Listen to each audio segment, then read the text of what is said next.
Hey, Tamika Hall here. Listen, since the last time, since the first video of how to heal from divorce, I've received so many inboxes and emails from women just all over the world. And you've really blessed me because I'm gonna be honest with you, I was really afraid to put it out there. I didn't know if anybody would really care. But thank you so much for the feedback because it has been very eye-opening, just for me. So I wanted to come back and I wanted to talk to you about the next leg of it. You know, I've really been praying about, you know, where do we go from the first one? And what I've really been doing is diving into what I did over the last couple of years to really get to a place of healing and then to go from healing to walking in freedom. And so with this video, I have 4 more steps that I think you can begin to work on. You know, the very first video, we talked about respecting your own privacy. We talked about the fact that I actually went to a therapist, allowing yourself to grieve, allowing yourself to feel, and then finally becoming your own best friend. And so hopefully you've been putting those things into practice, because I think that if you have, then at some point you are going to be ready to move on to the next thing. So the first thing I want to say is I think that there comes a point where you have to do the 3 Ps. You have to pause, you have to pivot, and then you have to pursue you. So by pause, you know, when you are married and then there's a situation where there's a separation and then ultimately there's a divorce, life feels like it moves really, really fast. And then at the same exact time, it feels like it's moving really, really slow. I mean, I remember thinking to myself, I'm just ready for this pain to be over. I'm just ready to be on the other side of this. And I remember, you know, thank God for my mom. You know, she was really so instrumental with me. But I remember saying to her often, I just wish that this was over. You know, I just wish I didn't feel like this anymore. I just wish that I felt better. But there comes a moment where you have to pause. You got to pause from how quickly your mind is racing at night or throughout the day. You have to, you know, pause from being anxious and being upset. You just have to pause, right? You just got to let time just stand still for a minute. And then you have to make a conscious decision to pivot. You got to do an about face. If you're finding yourself, you know, knee deep in anguish and depression and anger and resentment, and I understand because I went through all of that stuff, there comes a moment where you have to make a conscious decision to pivot from that and say, today I choose to move forward. And part of moving forward is by choosing you.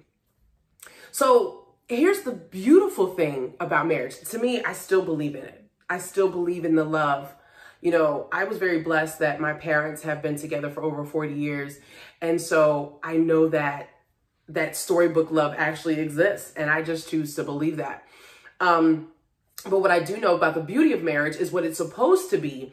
It's supposed to be where 2 people come together, they share their lives, they enter into a covenant, and then they, you know, work selflessly toward each other, if that makes sense. You know, it's where the 2 become one. And so when that happens, your whole thought process is typically about, you know, your spouse. It's about your children. You know, as women, it's about our household and building up our household. You know, everything that we do, we have to, and forgive me, it's what I do. I tend to contort into different spaces. I guess it's the dancer in me. So you'll probably see me shifting a lot. But it's what we do. We've been wired to do that. And especially as women, it's the beautiful thing that God has put in us to be very nurturing. And so when it comes to pursuing you, that feels very selfish. And there comes a point where you do, in essence, have to be selfish. Now, of course, if you have children, you have to adhere to your responsibilities of that. You know, if you have a job, you have to adhere to that.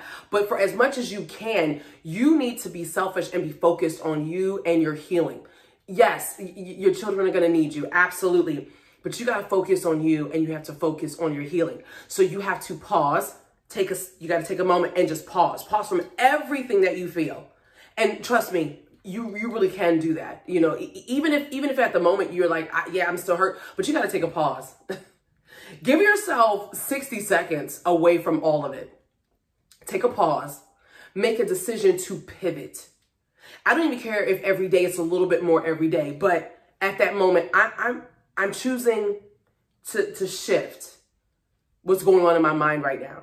I'm choosing to not be resentful at this moment. I'm choosing not to be consumed with my anger and my depression because I am worth it. I'm worth coming out on the other side of this, right? And so you got to pursue you, whatever that takes. You know, I remember at one point when I was seeing my therapist, I said to her, I just got to get away. I need to get away from everything. I'm around everybody. I need to get away. And at the time I couldn't afford to take a trip anywhere. I couldn't afford to do any of that stuff. And luckily I was able to, you know, with my parents helped me with my children for a weekend. And I was able to kind of go off, you know, to a friend's house, a female friend, you know, just a real friend. I was able to go and just have a staycation. I really just stayed in one space all to myself where I didn't have to focus on anybody but myself. And it was a beautiful thing. So for me, that was part of pursuing me. Obviously, you know, I was in therapy, so that was me pursuing me. I made sure that I was getting dressed every day. I did my makeup. I put on my earrings. I put on my clothes. And I did that stuff for me because I wanted to feel good about myself. So you don't always have to spend money in order to pursue you, but you just got to make a conscious effort that today you're going to put yourself first, right? You put yourself first. You're not worrying about that spouse because it was such a, it's such a habit to be wondering, you know, how are they doing? Are they upset? Are they eating? You know, whatever it is. And I had to multiple times throughout the day, I had to say that's not your job anymore. And it was hurtful. I mean, it hurt because I was used to that being my job and I loved it. I loved that as being my job. I love that. But you have to take a moment to pause. You have to pivot. And then you have to pursue you. And you will have to do this over and over and over again. So don't think that just because you chose to do it at 12:02 on a Friday, that you're not supposed to feel like, that you're not supposed to have these moments again. You just have to make a conscious decision. You have to be intentional about pausing, pivoting, and pursuing you. The second thing I would say to do is remove yourself. As much as you can, remove yourself from the things that are familiar. You know, I spent we were separated for a long time. So we were separated for almost 2 years. And I spent that time still in that space. I still worked in that space. You know, I was working for the school system. My children went to school there. And so even though at one point I was living away, I was living with my parents, I lived an hour away from where I worked because my kids went to school there. I did the selfless thing, right? Because that's what we as moms do. And I drove back and forth. You know, my children and I, we would jump in that car 6 o'clock in the morning, sometimes earlier, just so that I could be to work on time, you know, by 7:30. So, but as soon as I could, I had to remove myself from that space because, you know, a lot of people didn't know what was going on. And so people were constantly coming up to me and saying, hey, how's so-and-so doing? And, you know, tell so-and-so I said hi. And I'm gonna be honest with you, what I did, I just said, okay. Or I was like, you know, he's doing great, you know? And I didn't go into the whole thing of, oh, you know, we're divorced. I didn't do all that stuff. It really wasn't anybody's business. And you're probably gonna hear me saying that all the time during this series, is that if it's not somebody's business, it's not somebody's business. You don't owe them anything. So it is perfectly okay for you to say they're fine. Honestly, whether you know it or not. I mean, you know, they're doing good. They're doing good. And then you get out of there, get out of Dodge as fast as you can. You know, I mean, that's just how I feel. So when I had the opportunity, I removed myself. You know, I know that I had several women that contacted me and they were talking about how they do still live in the same home. And listen, there is no judgment. I get it. You know, sometimes you just don't have the means to be able to leave. And for the longest time, I didn't. Thank God for, you know, me being able to go back to my parents. And when I was at my parents' house, I was sleeping on a cot. I was sleeping on the floor sometimes. I slept on the couch because I gave up the bed for my kids to be comfortable. You know, it's what we as moms do, right? And but I had to remove myself, and so I actually ended up having the opportunity to move and to move completely to a totally different state, and that was a blessing for me. I was able to get away from everything that was familiar, because every time I would see something, hear something, smell something, there would be a flood of emotions. You know, it's amazing how our senses are attached to time, and our senses are attached to people. And so I had to get away. So, you know, let's say if you do stay in the same house or something like that, baby, box up those clothes. I don't know if you smell the cologne, box it up. Even I don't know what the arrangements may be, but if you are able to get that stuff out of there, get it out of there. If there's a situation where, you know, maybe y'all have kids and folks are, you know, and they come back and forth, because I had several of you saying things like that to me. First of all, that's super difficult to go through that. And so I feel for you with that. But what I would say is box that stuff up and put it away so that you don't have to see it. I mean, you don't have to be a martyr. That's how I feel about it. You don't have to be a martyr. And sometimes I feel like what we do is we will sacrifice ourselves. We sacrifice ourselves for our children. We sacrifice ourselves for the appearances of what things should look like. And I came to understand I did not have to do that.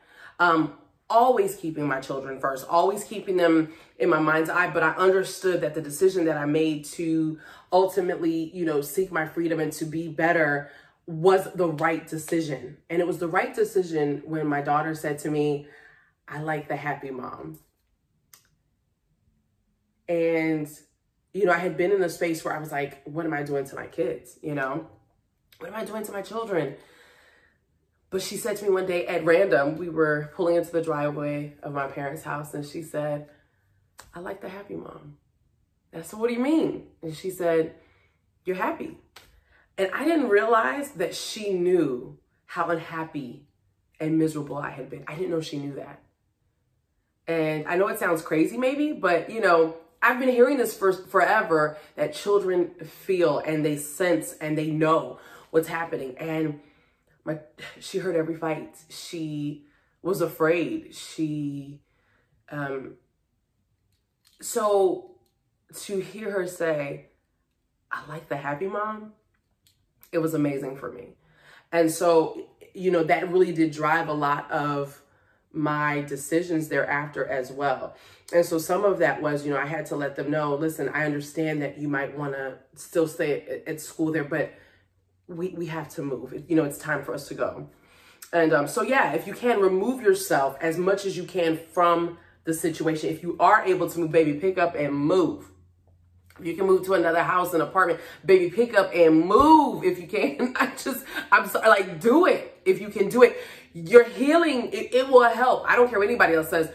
It will help because smells, sounds, surroundings, all those things trigger certain emotions and memories and different things like that. And if you can, baby, remove yourself. You don't have to go out with a certain set of friends if they remind you of that, you know, and you may just need to say to them, listen, I just need a moment. I just need some time and some space. People have to respect it. They have to. It's not your job to make people, it is your job to make people treat you the way that you want to be treated. They may not want to respect it. They may have something to say. Who cares? It's your life. It's your decision. You got to do what you need to do for you in order to be healed and to be whole. So as much as you can, remove yourself, remove things out of the way as much as you can. The third thing I would say to do is, in your doing that, some form of acceptance has to take place. You know, there comes a point where you have to accept that you're no longer married.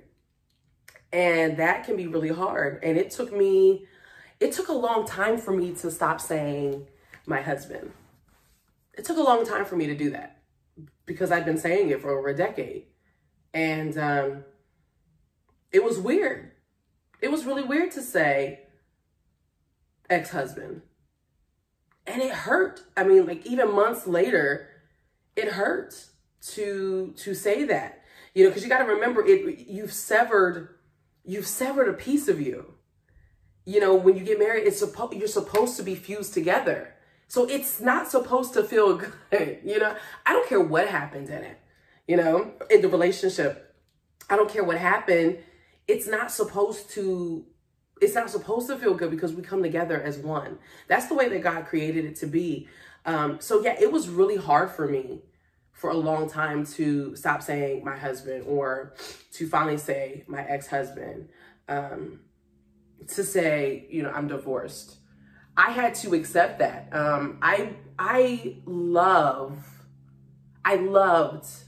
being married. I loved being somebody's wife. I loved belonging to someone. There was a safety, you know, it felt like there was like, it was almost like a security blanket. It didn't matter how unhappy I was.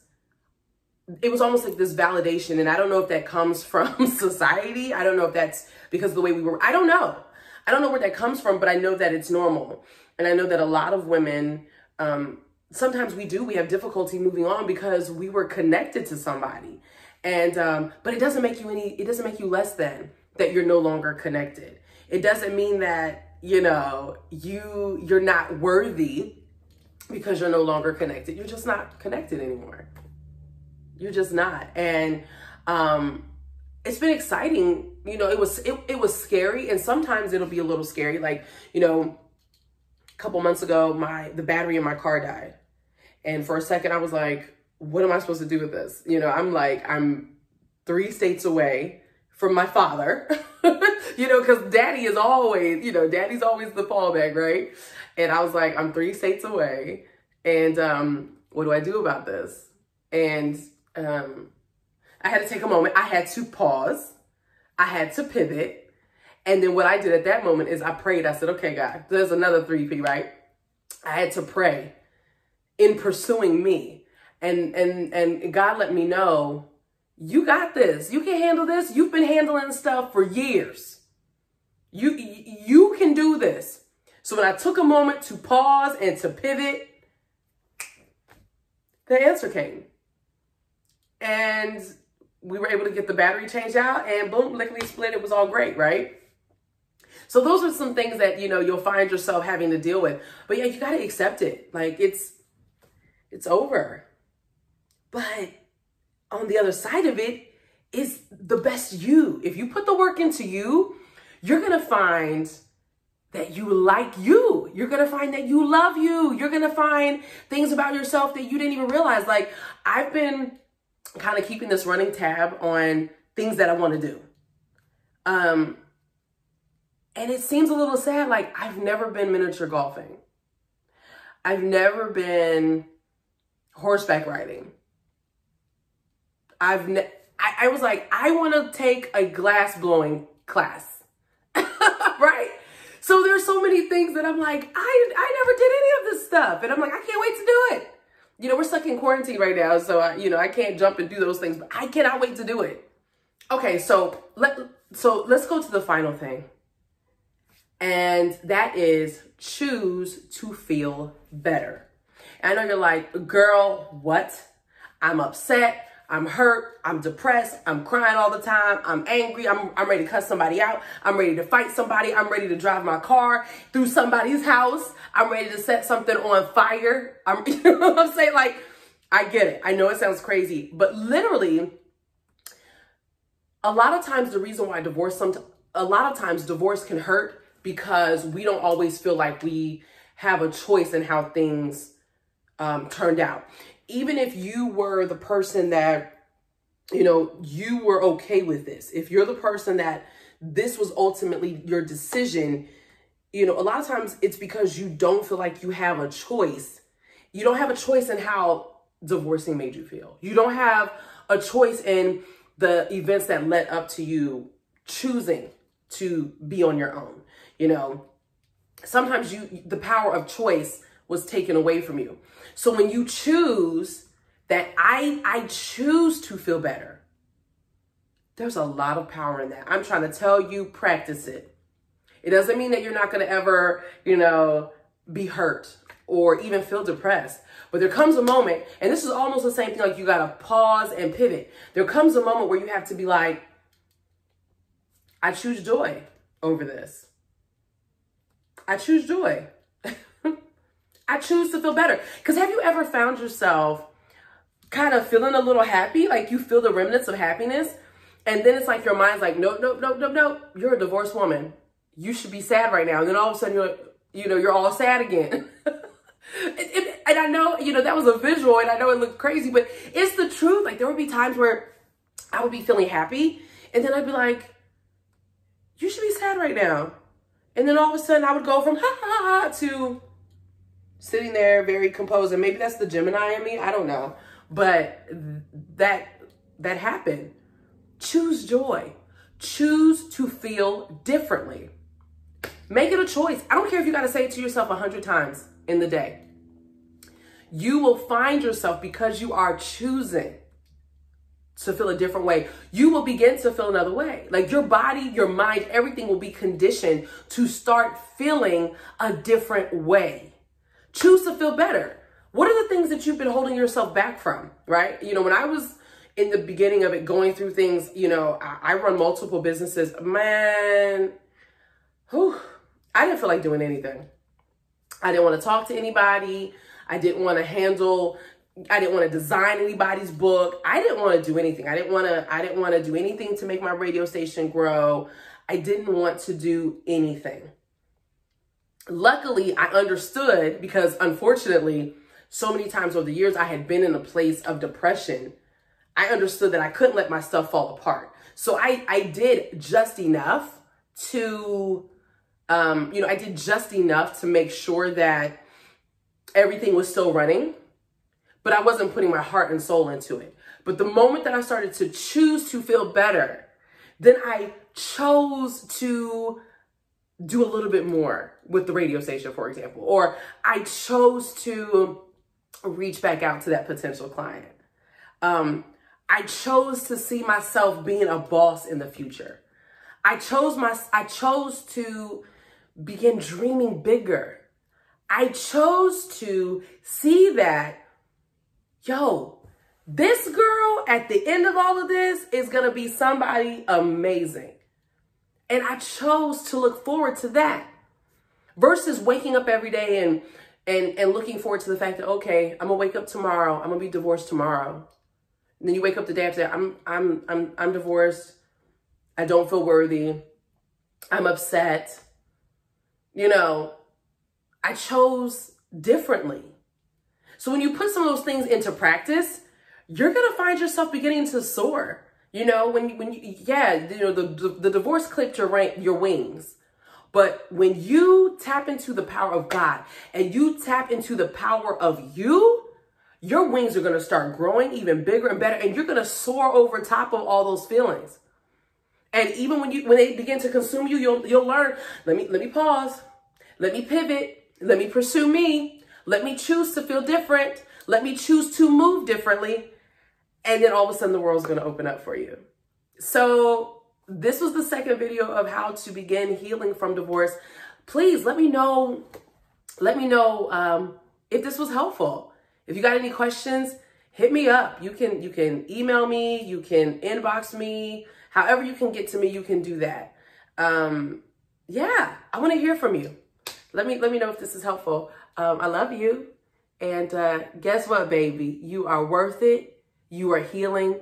And you are about to walk in your freedom. And there is a dope chick on the other side of this.